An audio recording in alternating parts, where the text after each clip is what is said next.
Boksieri i ri Durrësak Graciano Shoshi është thyer në qytetin e tij të Durrësit nga kampionati evropian për vitin 2025 me medaljen e bronzit për U18. Kjo është historike për qytetin tonë, thot trajneri i tij Anton Kikli, i cili e vlerëson shumë medaljen e marrë, si dhe talentin e boksierit të ri me shumë perspektivë për të ardhmen. Ne sa bëna kthy nga kampionati evropian U15, një kompeticion me niveleve më të larta të boksit.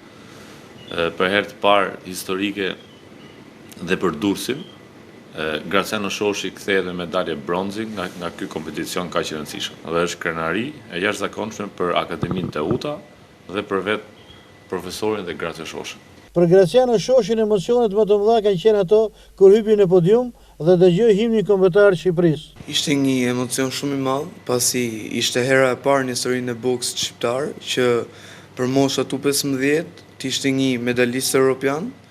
Dhe momenti që unë kisha më shumë emocione ishte momenti kur u knua himni shqiptar në podiumin e kampionatit evropian. Në ndeshjen e parë kisha kroatin, i cili ishte kampion Kroacie, ishte një boksier shumë i fortë, po me strategjinë e presorit Anton Kikri, edhe me punën time dhe bashkë me punën e presorit, me përkrahjen e babit, ne arritëm ta fitojmë atë ndeshje, ku na çojnë në gjysmëfinale. Babai Gracianos Fredi thotë se i biri po stërvitet që në moshën 6 vjeçare dhe shpreh bindjen se ai do të jetë një ndër korifet e boksit tonë të ardhmen. Deri që jam shumë i kënaqur nga presori, që e ka marrë që një moshë shumë të vogël, 6 vjeç, që është i prindi i dytë për fëmin tim.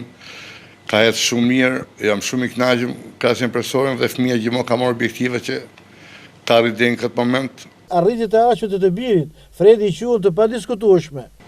Këtë nuk e diskutojmë fare, se kemi një palestër, që është palestra Titans, që profesionojmë Teutën me atë palestër. Të gjithë pjesëtarët e stafit servitor të Gracianos shpresojnë që kjo medalje të jetë një start i mirë për ekipin drejt medaljeve të arta në të tilla kompeticione.